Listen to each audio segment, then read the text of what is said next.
Welcome to an episode of You'll Never Talk Alone. I'm Joseph Craven. We've got Alex Level and Andrew Ainsworth.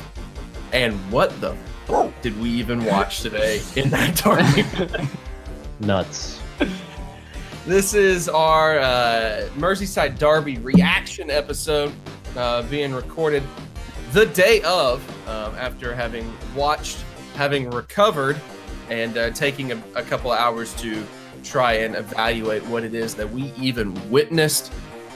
But what we know we witnessed was a victory, 3 points, keeping us within 3 points of first place Manchester City, which is huge. And hopefully we could take advantage of that. So first and foremost, gentlemen, how are you feeling? Alex, how do you feel after that match has concluded?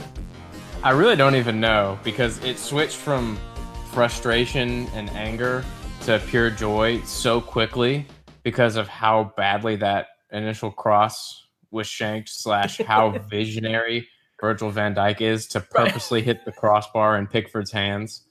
But like you're trying to win a derby match in the last minute, and you see that get hit, and you see him peel off and just start swearing and start running back, and you're just furious, and then all of a sudden you're like, wait a minute. And then you're like, ah! That ball is not out. Yeah. What was your reaction, Andrew? I think it's the same thing. I would just call it confusion, really. I don't know how to feel about this. Like, I was so happy right after it happened. It was just tears of joy. And then now looking back on it, I'm like, that was incredible. But that shouldn't have happened. We shouldn't have left it to that. We could have easily won that game, but we won the derby in the weirdest way that will ever occur. I think I told a friend of mine, another friend who is a Liverpool fan, I was like, that was the dumbest and most beautiful thing I think I've ever witnessed in my life. Like, that was incredible. And of course, I was literally making a joke during the match on Twitter about how I wish we had some of that awful, stupid Manchester United luck where we play lethargically for a while and then get a game winner as time expires. And hey, what do you know? That's what happened. We got a really dumb game winner basically as time expired. But I mean, you played great today. Thank you. I would like to think that I did hold my own in goal. What do we think about that performance? Because we do have this issue of, in the first half, I think it's fair to say first half very much in Liverpool's favor for almost the entire half. Second half, even at best, but at worst, Liverpool looked lost and frustrated, and Everton was just like, okay. We could deal with this. And until that the end there. So what do you rate that sort of performance from the team, Alex? From the midfield forward, it was so much better. I mean, compared to just the pile of crap we witnessed midweek in Paris, we looked like a completely different team. We had a pattern of play. We had flow. We were unpredictable. It just looked like we were going to score. And we created a lot of chances, and for some reason, we just cannot shoot at all. But at least we were creating the chances, which we weren't really doing midweek at all. So that's definitely positive. I will say this is probably the worst that the back line has played defensively all season. But luckily, we have Allison, because that save on Andre Gomez was just unreal. And then the awareness of Joe Gomez after switching off a bit to allow the header to come through in the first place, to go and then clear it off the line, and then clear it off of one of their players out for a goal kick. And then Allison again, when Walcott was through, to get a hand on it, not concede a penalty and force a goal kick. Like, we owe so much of this victory to him, and he deservedly got the Klopp hug when Klopp ran onto the field to celebrate. Yep. I mean, the only goalkeeper that helped us more was Jordan Pickford. And like, how bad could it be coming out with that quote a couple months ago saying like he would never do what Allison did, and then he did it like 10 times worse. Yes.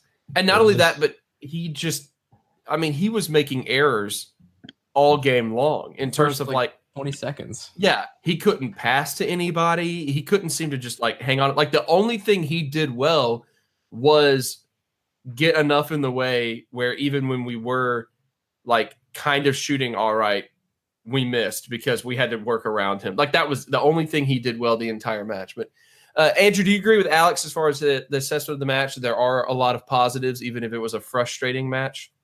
Yeah, I think there are a lot of positives. I think the weak point there was the defense. But it's a little obvious that we've had a lot of games and we're starting to get a little tired. You could see that probably starting around like the 70, 75 minute mark where everyone started getting a little bit lethargic. At that point, I kind of felt like it was over, like we didn't have a chance. Same here. The forwards are going to come back. They're going to be able to shoot eventually. I mean, they'll go through spells. The defense won't have issues. I think this is probably one of the worst games I've seen from Van Dijk, and we still had a clean sheet. So I think that there's a lot to take away from it, a lot of positives, especially from that midfield creating so much. But at the same time, is it the midfield that allowed, so many attacking plays from Everton? So that's to be seen, but I would stick with these three. Yeah, the midfield, let's focus on that a little bit here. That was the major change. Obviously, mostly the change occurring because of the suspension of Jordan Henderson more than anything else. We had no choice but to make a midfield change. But you did see a midfield that was primarily Gini Wijnaldum and Fabinho, and with players like Mane, Firmino, and Shaqiri kind of playing wings or attacking positions. Not really. It really was like a two-person midfield more than anything else. What sort of impact did you think that had, Alex, in terms of just, what we were able to do and how it stylistically changed for us?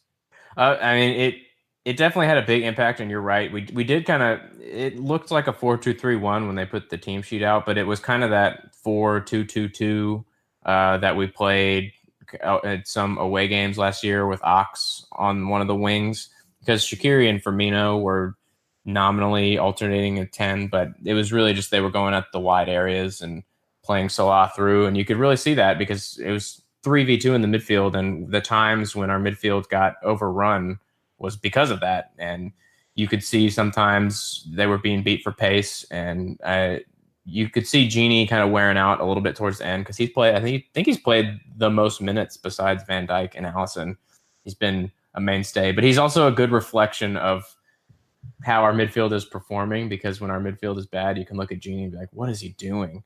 And when our midfield is playing better, you can be like, oh, that's why he's in there. And I think he and Fabinho did pretty well together, and Fabinho was just winning all sorts of tackles, which is great to see. He did get beat for pace a few times, but overall, the doubts that a lot of people have about him kind of have been disproven a little bit, because I think he was a big asset, and he will continue to embed himself in the side and not make mistakes and help drive forward, because that's such one thing that you really notice and I really love about him, is that he gets the ball, he's always looking forward, and if he can't pass forward, he's giving it up and opening up his body so that he can then go forward. And I think that drives our attack so much, and it makes us look like the team we were last year without having teams have to open up for us. Yeah, I'm looking at it. He is fourth on the team in minutes behind Allison, Virgil van Dijk, Mohamed Salah. Of course, Salah has about 21 minutes more than him, so not a significant difference between those two.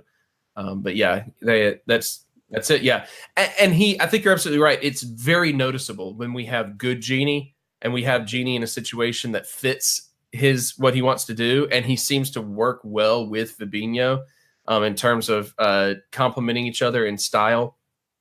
And you saw it today, but he also. The flip side of that is that he stands out so much when it's not a right fit and when he's not performing like he's supposed to. Someone else that seemed to stand out quite a bit in this matchup and for a couple of weeks he's been not in the best run of form is, of course, Roberto Firmino. Andrew, what did you think of the traditional attacking three that Liverpool has here of Mane, Bobby, and Salah? What do you think about their performance and their inability to finish anything, and Bobby's obvious I don't know, ineffectiveness? I mean, he kind of seemed like he wasn't there for a good chunk of the match. What's your take on those three?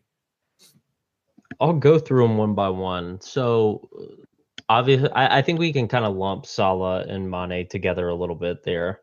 I like that you said you'll go through them one by one and then instantly I'm saying you can lump them together. Then I'm going through one by one. Okay, so, yeah. Mane, he missed some big chances, some chances that he will clearly make all day, every day. So I don't know what the issue is. I don't know if it's nerves, if it's him just having an off day, or it seems like it could just be a bad run of form. It's been, a couple games here where he's had some issues in the last couple weeks, but my biggest issue out of the three is Firmino. So Firmino, he's having to go into the midfield a lot. He's overrunning himself. He's having to play both sides of the ball, which we love about him. He can do that day in and day out, but there comes a point where you've got to have a midfield that can break through that front line or break through their midfield and pass to the front line, and he can be the engine up there. He's having to make a lot of passes in the midfield, and unfortunately he's missing a lot of passes in the midfield. There was 3 or 4 times almost in a row where I thought, what the hell are you doing right now? It's like he misses an easy 5-yard pass, and then he immediately goes and gets the ball back, and then immediately he passes the ball right back to an Everton player again, and then goes and gets the ball back, and then does it again. I mean, it's unfortunate, but I don't think that's an issue with his quality as a striker. I think it could possibly just be an issue with what he's asked to do.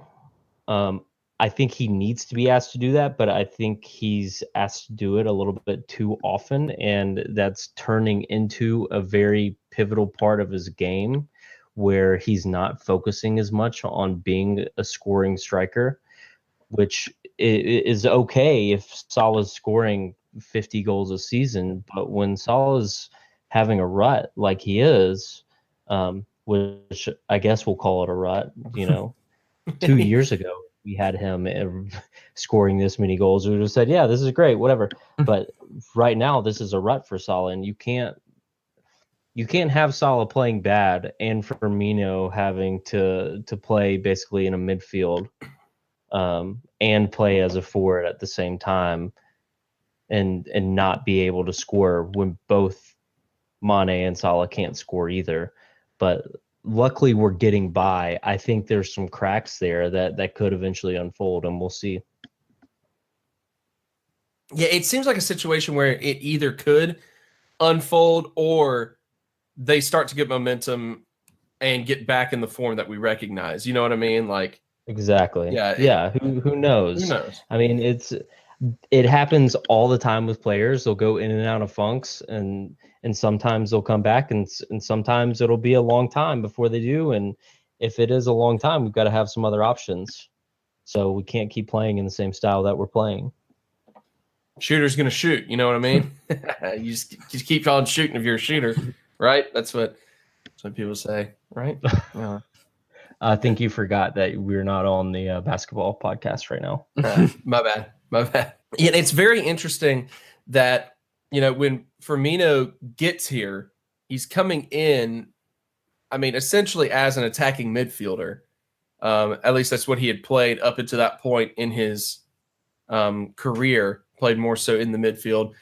We bump him up, I mean, out of necessity at the time, but also because we know he can, or we see, I bet he can handle it, and he excels playing in a much more forward role. And then we drop him back, and he seems to struggle being back in the midfield a little bit more. Does that seem accurate, Alex? Does that seem to be kind of what's happening, that he's so much better in the other role, his newer role, more comfortable at least? Yeah, I mean, I think he is just so used to playing, for lack of a better term, balls to the wall all the time. The attack was so constructed around him pressuring the defenders that when he's not doing that anymore and being asked to do something different, it's taken a little adjusting, because he was so specialized at that false/actual 9 role, and then the attacks would funnel through him where he'd distribute back out to one of our speedy wingers. But now Salah is playing that more central role, and he's getting the balls over the top or through, and it's kind of bypassing Bobby a little bit, or Bobby is the one dropping back to play those balls. So it makes sense that he's not looking like his old self, which was actually his new self.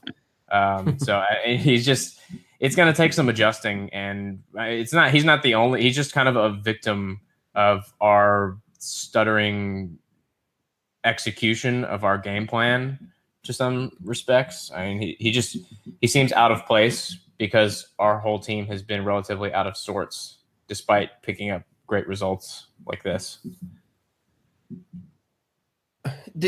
Should he and Shaqiri have switched spots or anything at any point here? I mean, was there a simple solution to just moving some of the people around on the pitch, or is that the best positioning to have all 4 of those players on there at the same time? I think it worked for the most part. I mean, we did. That's the thing. We didn't score, but we created so many chances. And Bobby is so much better when he's in the middle. When he goes out wide, he just looks unnatural. There was a reason, I guess, or there was a direction, it seems, to flex Shaqiri out and in to get that overload, so it would go from a 2v3 in the midfield to almost a 4v3 at times. So it might even be switching Salah or Mane with Firmino, who were playing.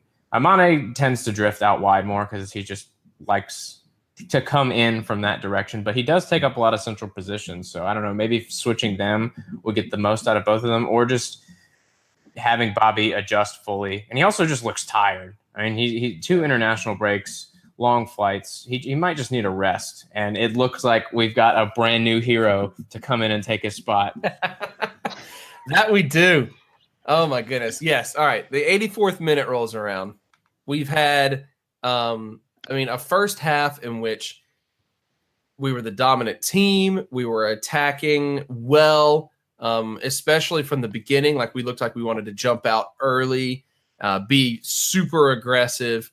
And I mean, the only thing that Everton had going for them at all is when we gave up a free kick position, and they took a couple of kind of scary free kicks that, were not quite there. But then other than that, I mean, everything about it was Liverpool, Liverpool, Liverpool. And then it dies down. Second half, everything's stagnating. 84th minute, the man, the legend, Divock Origi comes in for Roberto Firmino. Almost as at the time, it feels like a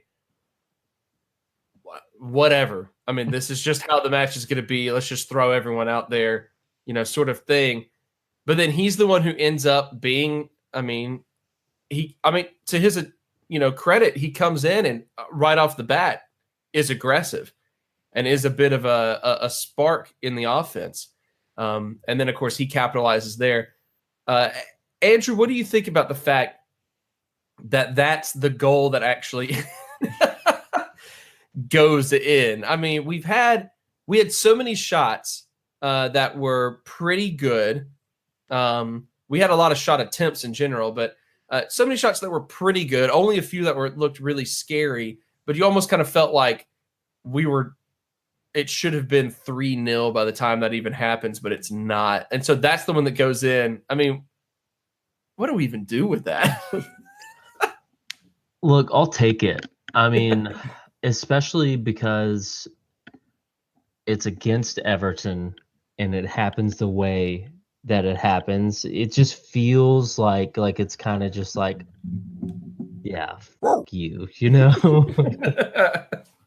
It's just kind of like, Oh yeah. This is perfect. This is the sort of sorrow that they should be feeling. Yeah.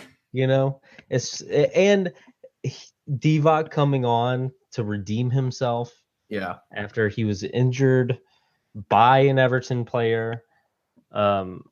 Look, it's not going to happen again. He's not going to come in and be a great player for us.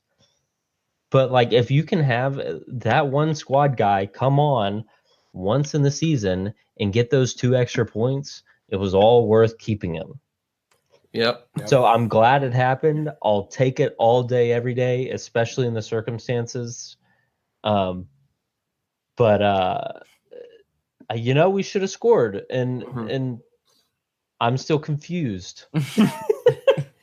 Yeah, I think I'd be like disgusted in it if we hadn't, had so many good chances that should have been better. Like if it had been 90 something minutes of us parking, well, if we had been, United, I was joking about having the stupid United end of the game luck. If we had played like them and been 90 minutes of parking the bus and then one stupid thing that goes up, then I would have been disgusted with it. But it was just satisfying for a multitude of reasons. You had the guy who was the afterthought becoming the hero, who had so many struggles, and especially the fact that, his promising run of form was delayed by he who should not be named, who tackled the hell out of him and hurt him a while back for Everton. And so you had that entire issue. That's how it goes. I don't know. It's just really satisfying. Really satisfying at the end of it, because it was stupid. He looked as confused as anybody. He grabbed the ball like we needed to score again. I don't think he expected that to happen at all. Everyone just kind of like looked around, like everyone put their hands up, and they're like, does it count? Like, is that real? Can you score like that? Is it allowed? I think he came on, and I immediately texted and said, "Perfect. Period. Bring on Origi." Yeah. That's not sarcasm, right? But I was perfect. Yeah, bring him on. That's exactly what I wanted at that exact time in a game. I wanted Origi to come on for sure. Yeah, absolutely. We all knew it. We all expected him to be the hero. So and of course it happened, off of a massive, weird decision, a massive error by a man who had made a public trash talking comment in Jordan Pickford. Alex, you said that you've already purchased a Liverpool goalkeeping kit with Jordan Pickford's name on the back because he's such an important player for us today. He might be my new favorite keeper. But who is, besides Jordan Pickford, who's your man of the match if you had to give it to one player? It's got to be Allison. We would not have had the chance to win this match. It would not have been 0-0. One for us not being able to shoot for anything, but we would have been down. They could have easily had 2 goals. He made 2 saves that he absolutely should not have saved, that no one had any business saving, and he kept us in it. And I loved on the free kick that ended up winning it, Trent was lining up to take it, and then all of a sudden Allison comes out of nowhere and just lays it off to him and starts it off. So he has justified his price tag absolutely. There's a reason he's back there. Instant impact. The moment he started at all for the club, instant impact. Really astonishing. Andrew, how about you? Do you agree with that, or do you have someone else in mind that you would give some consideration to since Allison's already been picked? I wasn't ready for a second person. I don't think that there's an option for a second person. You could say Gomez for clearing that one ball off the line, but that was an incredible clearance. Yeah, it was insane, but he didn't have his best game. You saw him get passed by a couple times. It's got to be Allison or Origi. Yeah, I know. That's the people. All are just like running and standing there and just being like ready for the ball. He bounced back from hitting the crossbar inside the goal mouth by scoring that goal. And he didn't even head it in. He missed it and it hit his shoulder. It's just beautiful. It's just beautiful. It's so dumb and just so satisfying at the same time. I don't even know how to make sense of it. But because of that, we are in a position where heading into a 2-match week here, matchups on the 5th and the 8th of December, we've got an opportunity to try to get 6 more points on a what looks like an easier part of the schedule than the first place team, Manchester City. We're only 2 points behind them in second place, and we've got an opportunity against 19th place Burnley, and then at the end of the week, 9th place Bournemouth. Whereas City has, I know they've got an easy one against Watford in the middle of the week.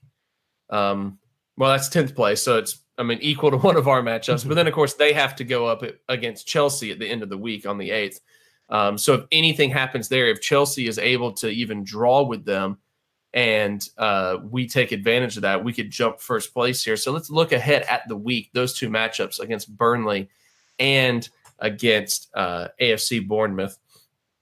Alex, what do you expect that we'll be able to see? Do you think we'll see any sort of resting period for any of these guys that need a rest against Burnley, or do we have to come out there full force? I think we have to rest people because this is the first English week, as the Germans like to call it, and we already have people that are looking leggy. And we have a must-win against Napoli coming up. We have to rotate. We have to make sure all of our players are fit and fresh.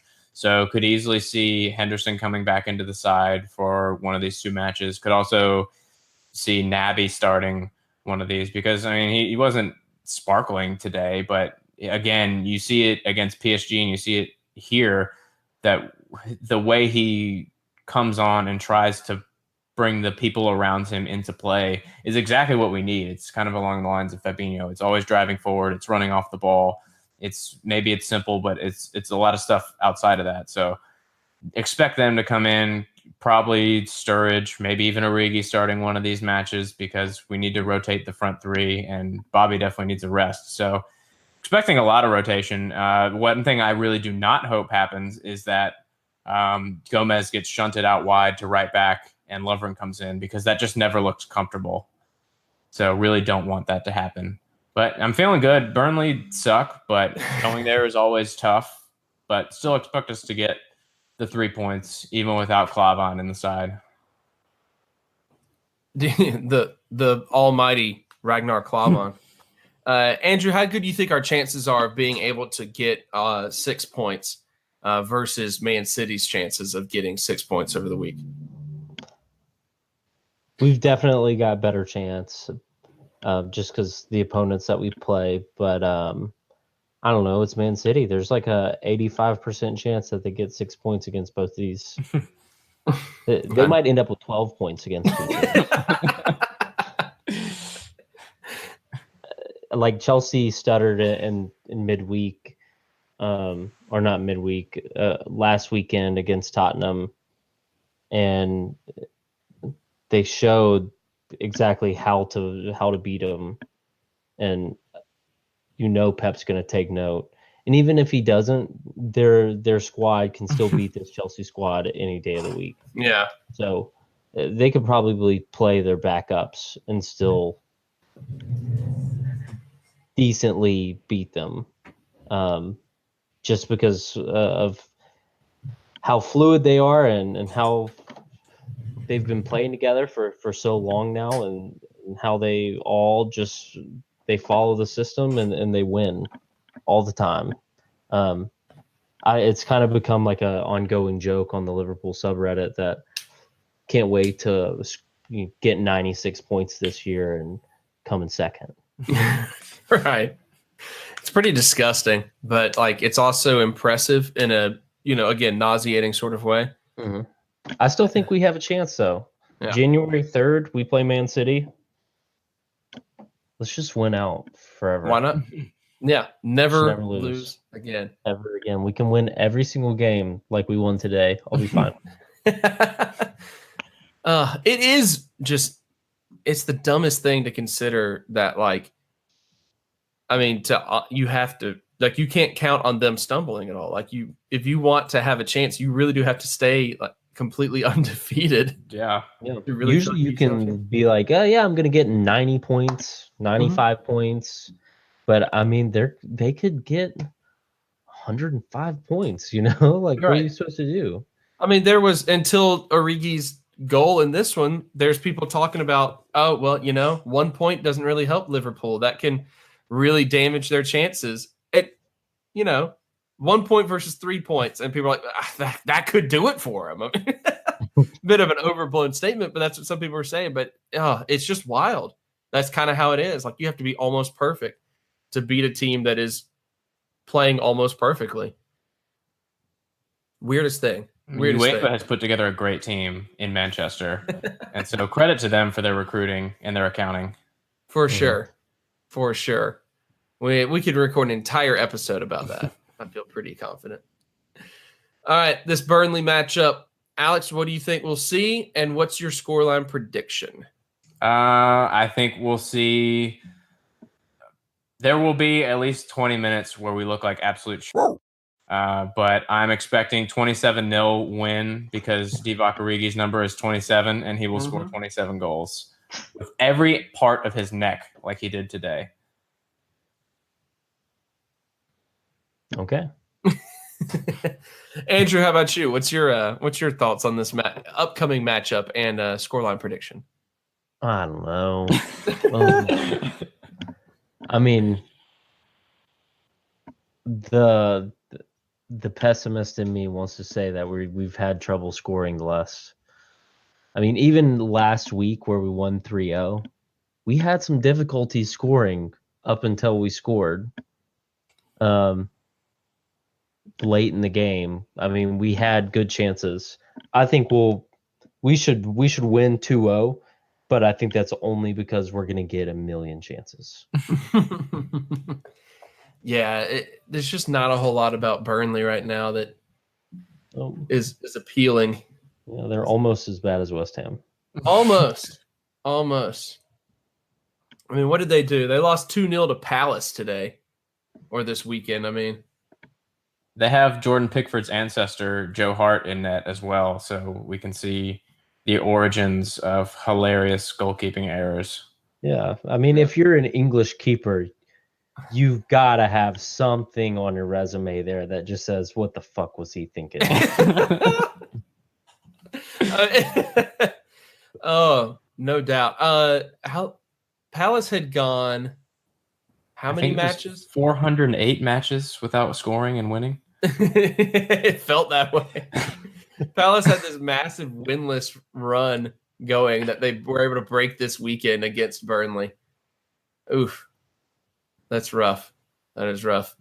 Yeah, I would say the only thing about it is I fear that this is going to be a matchup where we do one of those annoying things and we try to rotate too much and just really mess things up. Now, Burnley's bad enough where it might work. And as we mentioned, the Premier League this season, as we mentioned, I guess it was last week, Alex. I don't remember when we talked about it. The Premier League's like really top heavy this season. So, I mean, it could just be that, we're able to rotate in like 11 entirely new people and they win 5-0. And that's just how it is. So, all right, that is going to do it for this episode, this Derby episode of You'll Never Talk Alone. I guess for a second, I forgot what the name of the podcast was. I was just like, oh no, whatever it is, doesn't matter. This is an exciting week for sure in that they obviously 2 matches in 1 week is always exciting, but 2 league matches and an opportunity to get 6 points off of a favorable run in the schedule. Very enticing. Also a little nerve-wracking because you never know when you're going to get lulled into a false sense of security in these sort of matches for sure. We have definitely done it in the past, but right now, I mean, 2 points behind first place, feeling good about the Reds for sure. We're going to have a lot to talk about this week. Hopefully, time permitting, we'll be able to put out several episodes about Liverpool, but also, throw up a little bit of discussion of the U.S. men's national team coaching hire that finally happened and our frustrations at that. and whether or not we feel like we'll be able to make the most out of the situation once we've cooled down a little bit from the news. Might take a bit to recover, but this is going to wrap up that episode, or this episode rather. And we appreciate you listening. Alex, thanks for being on this. Thanks for letting me run the Twitter account today. Hey, you're welcome. I'm sure you did not enjoy it, not being our social media manager and all that. But I already changed the password. Andrew, thank you as well. Why don't you go ahead and sign us out here, Andrew? You're welcome. I would like to tell everyone that if you would like to tell me about your fantasy football team, you can message me at Alex Level on Twitter, at Big Ol' Boomer on Instagram. Please, please, please message me about your fantasy football team. I love hearing about it. Can you spell out that Twitter name real quick so everyone knows exactly what it is? Oh yeah. Let me make sure it is. And while you're doing that, can you give us a status update on your mission to go to the YMCA and watch kids? Oh yeah. Yes. Let me please tell everyone about that. So it's winter time. Unfortunately, no kids showed up. I sat out there all day. There was no kids at the YMCA.